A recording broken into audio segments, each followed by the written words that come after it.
Il était obligé de dépenser 20 millions par jour pour sauver sa vie. Les histoires des pieds-pots. À Kinshasa, la ville qui ne dort jamais, semblait pourtant avoir oublié Cédric. À 27 ans, ce jeune homme au teint d'ébène vivait une existence spectrale dans l'un des quartiers les plus déshérités de la capitale. Sa maison n'était qu'une cellule de 6 mètres carrés, une boîte en ciment aux murs lépreux, fissurée par le temps et l'humidité. L'air y était lourd, saturé d'une odeur âcre de moisissure et de sueur séchée. Il n'y avait aucun meuble, seulement un matelas en mousse, éventré, posé à même le sol brut.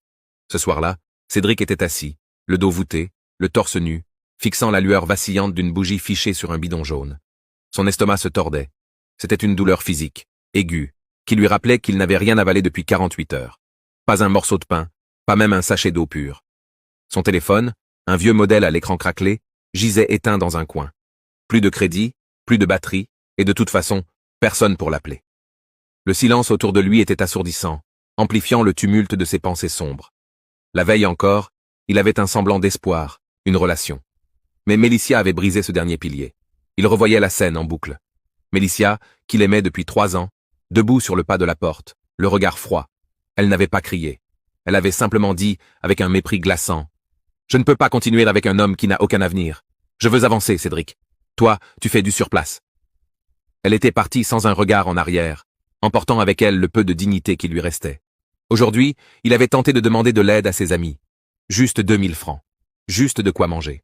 Les réponses de ses amis avaient été des coups de poignard.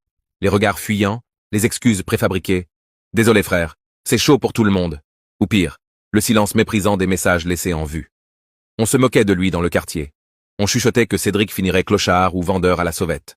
Ce soir-là, la solitude n'était pas juste un état, c'était une prison. Enveloppé dans un vieux pagne troué, Cédric s'allongea sur le sol froid, cherchant le sommeil comme une échappatoire. Mais l'angoisse le tenait éveillé. Dans un murmure rauque, presque inaudible, il s'adressa aux ténèbres. « Dieu, les esprits, n'importe qui. Si quelqu'un m'entend, sortez-moi de cette vie. Je n'en peux plus. Je suis prêt à tout, même à faire un pacte. » Il ne savait pas alors que l'univers écoutait. Il ferma les yeux, épuisé par ses larmes intérieures. Le réveil fut brutal, mais pas à cause de la dureté du sol. Cédric ouvrit les yeux et sursauta. La moisissure avait disparu. Le ciment avait laissé place à des draps de soie d'une douceur inouïe. Il se redressa, le cœur battant à tout rompre. Il se trouvait dans une suite immense, baignée de lumière. Des colonnes dorées soutenaient un plafond haut, et une immense baie vitrée offrait une vue imprenable sur une forêt de gratte-ciel futuriste brillant sous un soleil de plomb. Dubaï. Il le savait instinctivement. Confus, il se regarda. Il portait un costume de créateur ajusté, une montre en or massif au poignet et des souliers en cuir verni. Sur une table en verre, un smartphone dernier cri s'alluma seul. Un message s'afficha. « Bienvenue Cédric, tu es bénéficiaire du pacte. Tu dois dépenser 20 millions de francs CFA par jour. Sinon, tu meurs à minuit. » Cédric resta figé, relisant le message. Une blague? Un rêve lucide? Mais la sensation de la soie et l'odeur du parfum d'ambiance étaient trop réelles. Une voix intérieure, ou peut-être une intuition surnaturelle, lui confirma la menace. 20 millions avant minuit, ou la mort.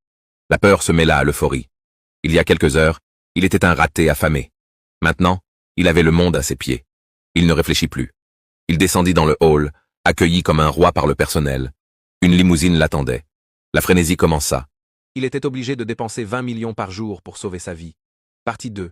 Les histoires des pieds-pots. Il acheta une montre à 50 000 euros, réserva une villa avec piscine privée, commanda du champagne hors de prix. Il documenta tout. Sur Instagram, sa transformation devint virale en quelques heures. Les commentaires pleuvaient. L'incrédulité dominait. C'est un montage? Il a braqué une banque? Il a signé avec un cartel? Soudain, son téléphone se mit à sonner sans interruption. Ceux qui l'avaient bloqué, ceux qui s'étaient moqués, revenaient tous, mielleux et hypocrites. « Yo frère, je savais que tu allais percer. On a grandi ensemble. Tu m'oublies pas, hein ?» Cédric lisait ses messages avec un sourire froid. Puis, le nom de Mélicia s'afficha. Il décrocha, savourant son pouvoir. Sa voix tremblait. « Cédric, c'est vrai? Tu es riche? Je regrette. Je t'ai perdu. Je t'aime encore. » Cédric fixa l'objectif de sa caméra, impassible. « Tu m'aimais quand c'était facile, Mélicia. Je cherchais quelqu'un pour rester quand c'était dur. » Il raccrocha et la bloqua. C'était une victoire, mais elle avait un arrière-goût de cendre. Les jours passèrent, se ressemblant tous dans leur excès grotesque. Cédric avait tout ce qu'un homme peut désirer. L'argent, les femmes, le respect, le pouvoir. Mais le pacte avait des clauses terrifiantes. Chaque soir, à minuit pile, tout ce qu'il avait acheté disparaissait. Les vêtements de luxe, les voitures, les bijoux, même les restes des festins. Tout s'évaporait. Il ne pouvait rien capitaliser, rien investir, rien donner pour plus tard. Il était condamné à une consommation perpétuelle et stérile. Le lendemain matin, le compteur se remettait à zéro, et la menace de mort réapparaissait. 20 millions ou la fin. L'euphorie du début laissa place à une anxiété sourde. Cédric se sentait comme un hamster dans une roue dorée. Il commença à chercher des réponses. En fouillant sur des forums obscurs du dark web et en discutant avec des initiés dans des cercles très fermés de Dubaï, il découvrit la vérité. Il n'était pas le premier. D'autres hommes, dans d'autres pays, avaient reçu ce don. Tous avaient vécu dans la débauche. Et tous étaient morts mystérieusement avant le 91e jour. Pas de corps, juste une disparition subite. Cédric comprit que le luxe n'était qu'un leurre. Il était en sursis. L'argent n'était pas à lui. Il n'était qu'un canal. La pression psychologique devint insoutenable. Chaque achat n'était plus un plaisir, mais une nécessité vitale pour survivre 24 heures de plus.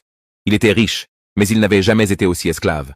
La question le hantait chaque nuit avant que le sommeil ne l'emporte. Quand est-ce que la machine allait s'enrayer? Le cauchemar prit forme un mardi matin. Cédric se réveilla prêt à entamer sa routine de dépenses, mais quelque chose clochait. L'hôtel était étrangement silencieux. Il appela son chauffeur. Aucune réponse. Il descendit dans la rue pour se rendre dans les boutiques de luxe. Fermées. Il tenta de réserver un restaurant étoilé. Impossible. Il réalisa avec horreur que c'était un jour férié national exceptionnel, un jour de deuil ou de commémoration religieuse stricte. Tout Dubaï était à l'arrêt. Aucun commerce n'ouvrait. Aucun service ne fonctionnait.